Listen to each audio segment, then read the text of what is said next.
The story opens by introducing Sun Woo-hae, once a beloved child actor, now a man living quietly behind the counter of his small flower shop. Gone are the cameras, the fans, and the endless applause. In their place, he finds comfort in arranging petals and stems, while secretly writing under a pen name. His life is peaceful, but also lonely, shadowed by memories of a youth stolen by the entertainment industry. Meanwhile, Sung Jae-yeon has carved a very different path. She works as a team leader at Feel Entertainment, managing projects for the company's rising star, Mo Tae-rin.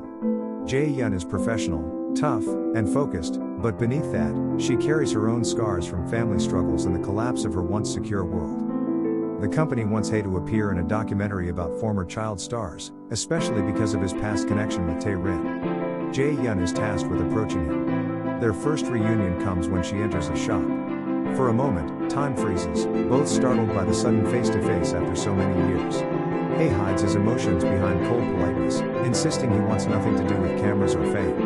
Jae-yeon leaves, disappointed but not surprised, carrying a cactus he quietly pressed into her hands. Later, she discovers a book she admires was written by Hae under a pseudonym. That discovery deepens her curiosity and respect.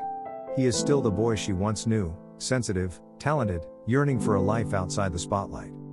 Elsewhere, Tae-rin attends a radio show and unexpectedly encounters her school crush, Kim Sok-ju.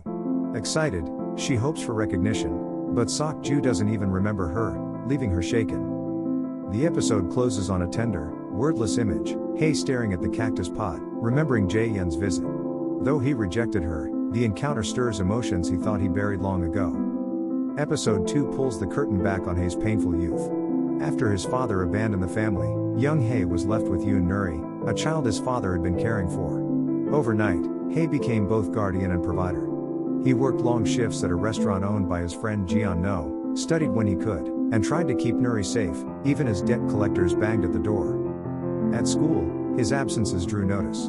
Jae-yeon, the class president, was one of the few who refused to ignore him. She tracked him down at the restaurant, confronting him with a mix of concern and frustration. Their bond deepened through these encounters, a lifeline for Hae in his chaotic world. In the present, Jae-yeon continues her assignment to bring Hae into the documentary. She tries to bridge the years of silence, asking questions and gently teasing him about the past. Hae resists, his walls firmly in place, but when she accidentally sees the bracelet he still wears, the one she once gave him, it's clear his feelings never fully faded. Jae-yeon's own vulnerabilities surface too. Her family lost everything in financial collapse, and she has fought for stability ever since. One evening, after a quiet moment between them, she kisses Hae impulsively but quickly withdraws, embarrassed and conflicted. The episode ends with both of them unsettled. Hae, torn between wanting connection and fearing exposure, stares at her business card again. Jae-yeon wonders if her assignment has become something much more personal. Episode 3 deepens the focus on past and present struggles. In flashbacks, we see Hae juggling multiple burdens, schoolwork, jobs, and raising Nuri. The boy who once lived under spotlights is now scrubbing dishes late at night, exhaustion etched on his young face. Yet through it all, Jae-yeon remains by his side.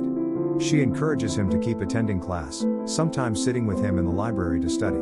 Small moments of laughter between them show the warmth of first love blooming quietly amid hardship. In the present, Jae-yeon continues to protect Hae at work. When her boss pressures her to secure him for the documentary, she resists pushing too hard. She understands his fear of cameras, even if she doesn't know the full story. Still, she reminds him gently that he cannot run forever from his past. Hae, meanwhile, focuses on keeping his flower shop afloat. Bills pile up, and debt is never far away. His reluctance to step back into the spotlight is not just emotional, it is practical. Fame once destroyed his family, why risk it again? Elsewhere, Tae-rin struggles with rejection. Sok-ju's indifference cuts deeply, and she channels her insecurity into further polishing her public image. Her jealousy sharpens when she notices Jae-yeon spending time with Hae, though she doesn't yet confront it. The episode closes with a quiet but powerful scene. Hae helps Jae-yeon repot a plant, their hands brushing in the soil. Neither speaks of the past, but the silence between them is heavy with things unsaid. The camera lingers on Hae's bracelet again, a reminder that some bonds, though strained, remain unbroken. Episode 4 reveals the darkest chapter of Hae's childhood. A flashback shows his breakout role on Jeju Island. Overnight, he becomes famous, and the family moves to Seoul. His mother basks in his success, but soon her obsession with money and influence drives reckless decisions. Manipulated by greedy adults, she falls into debt and scams. The once happy home collapses under the weight of financial ruin. Pressured and shamed, Hay's mother takes her own life. At her funeral, debt collectors circle, cameras flash, and young Hay stands utterly alone. The trauma cements his hatred of the entertainment industry, the very machine that both created and destroyed him. In the present, Jae-yeon begins to sense how deeply scarred he is. She asks him gently why he hates cameras, but he deflects. Still, she notices the shadows in his eyes whenever the past comes up. Meanwhile, Tae-rin grows anxious about Hay's possible return. She worries that old memories of their child star days might taint her carefully crafted image. She seeks comfort in Sok-ju, but he remains emotionally distant, leaving her feeling even more isolated. The episode ends with Hay walking alone through the city at night. He passes posters of glittering stars, his reflection blurred in the glass. For the first time, he considers whether reconnecting with Jae-yeon could help him heal, or destroy him all over again. Episode 5 brings a shift toward healing. Jae-yeon continues her quiet persistence, visiting Hay's shop more often. Their conversations grow less guarded, tinged with nostalgia and gentle teasing. Slowly, their old rhythm resurfaces, hinting at the comfort they once shared. Flashbacks highlight their teenage years. In one scene, Jae-yeon finds Hay sketching in the library instead of studying. Rather than scold him, she encourages his creativity, making him laugh for the first time in days. These moments remind viewers how vital she was to his survival back then. In the present, Jae-yeon faces increasing pressure at work. Her superiors question her ability to secure Hay, and whispers circulate among colleagues. But she defends him, insisting he deserves respect and privacy. It becomes clear that her mission is no longer just professional.